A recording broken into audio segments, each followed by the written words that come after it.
It doesn't matter how beautiful your theory is. It doesn't matter how smart you are. If it doesn't agree with experiment, it's wrong. Richard P. Feynman. Greetings, brave warriors.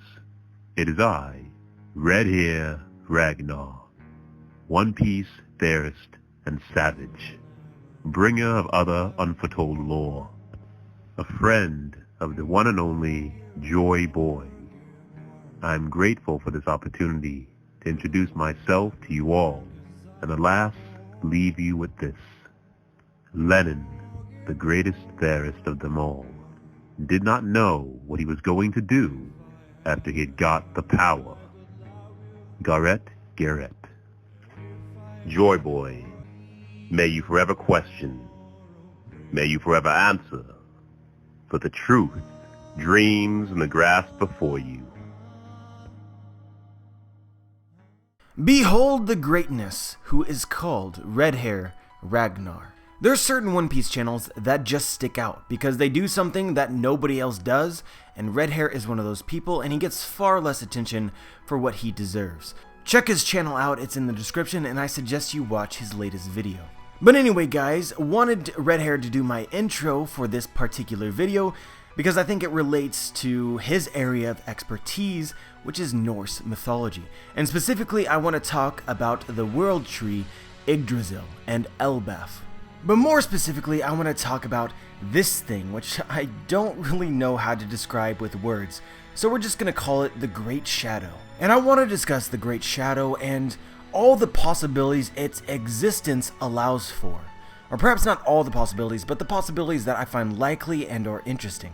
And I also want to give huge thanks to Dritz the Theorist, who's really become my go-to guy to sort of share my thoughts about videos I'm going to make in order to really hone what it is that I'm going to say. And if you guys haven't heard of him or haven't checked him out yet, he's essentially a better version of myself who posts far less. Link to his channel will also be in the description along with Red Hair. But anyway, let's go back to the Great Shadow. And so you'll know that I called another object on Elbaf the Great Shadow previously, but that is no longer necessary because we got a better view of it from the last chapter, and it is in fact a tree. And so the real question is there seems to be two important, very large structures in Elbaf. Are they different things or are they the same thing? Let's start off with the possibility that they are different things. So the tree that we got a good glimpse of from the last chapter really gives us no direct hints as to what this Great Shadow may be. And guys, looking at it and looking at how tall it is, it extends all the way to the clouds and even further above where the panel shows. It's also pretty far away, so we can assume that it is extremely large, guys. I honestly believe that this would be highly likely to be the Beanstalk. If you guys watched my video, 3 explanations for the Great Shadow, which I made a week ago or 2 weeks ago or something like that, I discussed mainly the possibility that that Great Shadow was in fact Giant Jack, the beanstalk plant that we saw in Skypiea. And if you relate that to Jack and the Giant Beanstalk, this story, then you sort of have a relationship between beanstalks and giants, and it just made a lot of sense for Giant Jack, to have originated in Elbaf. And so we see this large structure that stands relatively thin and tall. It looks very much like a tree. The lines on it are curved in a way that suggests that it is round in shape. If these two objects are different, then I would put money that that other object that we see, the Great Shadow, is Giant Jack. But regardless, this thing is absolutely giant. It is extremely tall, and we have no idea just how tall it is because we're not even close to seeing the top, I don't believe. And so it seems pretty likely that it's tall enough to reach up into the sky, potentially up to 10,000 to 17,000 meters up in the air where these Sky Islands reside. And so Gonfall, the previous god of Skypiea, mentioned that there was another way to reach the Sky Islands aside from the knock-up stream. He also mentioned that it was an easier and more common way. And so climbing a giant structure such as this to reach up into the Sky Islands makes a ton of sense. So this could be very well how pirates or anyone usually reaches the Sky Islands. And so this conclusion can be reached regardless of whether or not it's Giant Jack, but Real talk, guys, if there is a giant structure that is tall enough to reach up into the sky, and you would have to climb it to reach the Sky Islands, and it's located on the island of Elbaf, I really just don't think how anyone could assume that it's not a beanstalk, a giant jack. But I want to put this out here as well, which is that the tree that we see more clearly in Elbaf, we also have not even come close to seeing just how tall it is.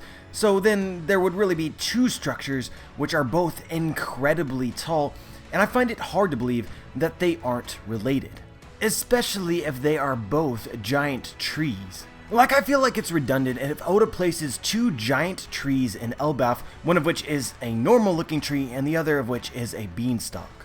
And so guys, if they are in fact related, this would tie in perfectly with Norse mythology. And so if you don't know already, essentially the giants are, specifically the Elbaf giants, are themed after Norse mythology and Scandinavia and Vikings. Even the desert Simla, revealed in the last chapter of One Piece, has its roots from Scandinavia.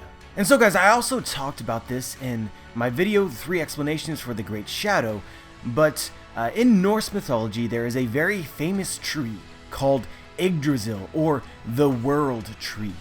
And so the difficulty speculating on Norse mythology sometimes is that there's usually several different accounts and or depictions of the various thing within the mythology. So what I'm saying here is it's not set in stone what Yggdrasil actually looks like. But one common depiction I have seen, Yggdrasil appears like this. And so why this may potentially be interesting is we can see that the Yggdrasil, or the World Tree, literally extends around the world and into the heavens. But in the context of One Piece, this doesn't make a whole lot of sense. But for the context of Yggdrasil being specifically related to the island of Elbaf, this could make sense. Here's a visual depiction of sort of what I'm envisioning, but essentially what I'm speculating here is that this great tree, Yggdrasil, actually supports and holds up the island of Elbaf. And its branches either go through the island or around the island up into the heavens. So essentially, Yggdrasil grows out of the sea. And here we would get a potential explanation for why there may be two giant tree-like structures visible within Elbaf. They are in fact the same thing. And it offers up the potential that there may be more branches that extend through or around Elbaf that we just have not seen yet. And so this, guys, leads me to an important point. We have not seen all of Elbaf yet. Oda has been very particular with giving us angles into the interior of the island. He's showing it sort of from the periphery. And I think that this detail might be important. And one way to explain its importance is if Elbaf looks something like this.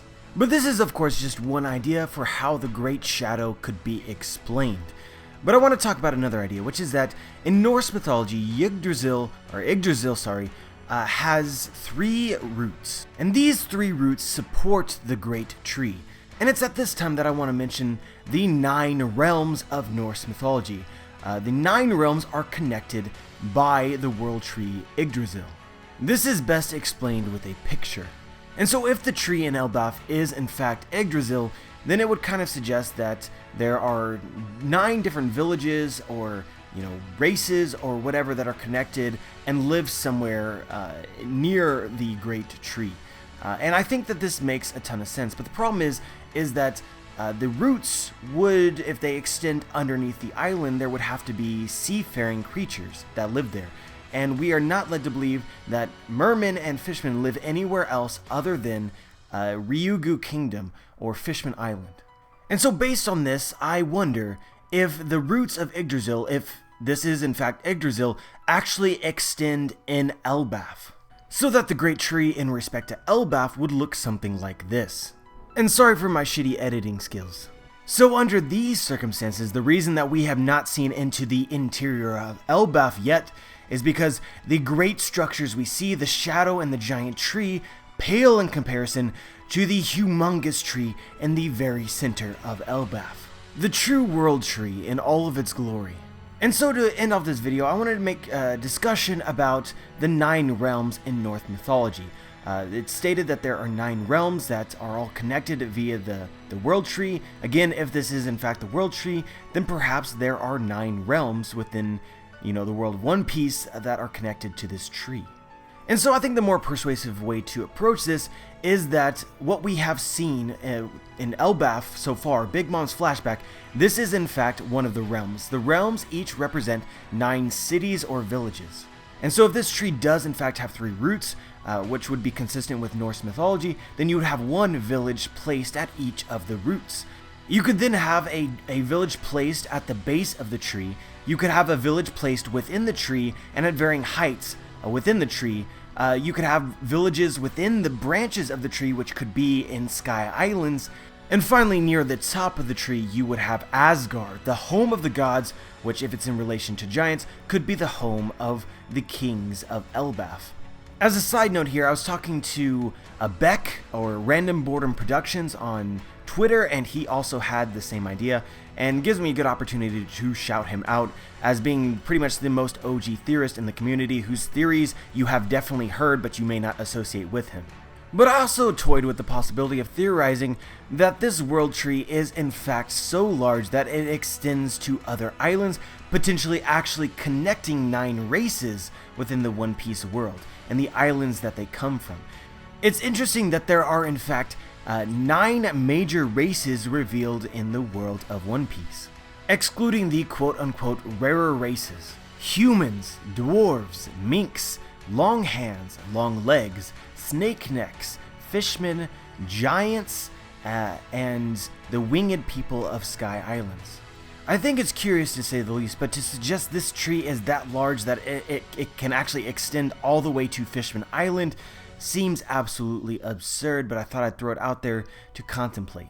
And lastly, guys, I also want to throw in here as well, which is I don't think anything that I've said excludes the possibility that this tree Yggdrasil is in fact a beanstalk, that the 3 roots are beanstalk roots and it all extends into one tree. I know the tree that we see looks very tree-like, but then again, the roots of a beanstalk don't necessarily have to look beanstalk-like. And this would certainly be a way to explain Giant Jack's presence in the Sky Islands. Or it could be, as Nico Lange or Lange said a couple chapters ago, that the beanstalk literally wraps around the great tree Yggdrasil, and that would explain its presence in the Sky Islands. But anyway, guys, had a lot to say. Not much of it is very conclusive, but I think it's just too cool to not share. There's lots of different possibilities. I think there's no doubt in my mind that I'm wrong in some way or another, but given Oda, I'm excited to find out what the truth is. But let me know what you think. Let me know if you agree or disagree and why. Share your thoughts. Like the video if you like the video. Dislike the video if you dislike the video. Subscribe if you want to be notified for my future content. And as always, guys, have a wonderful day.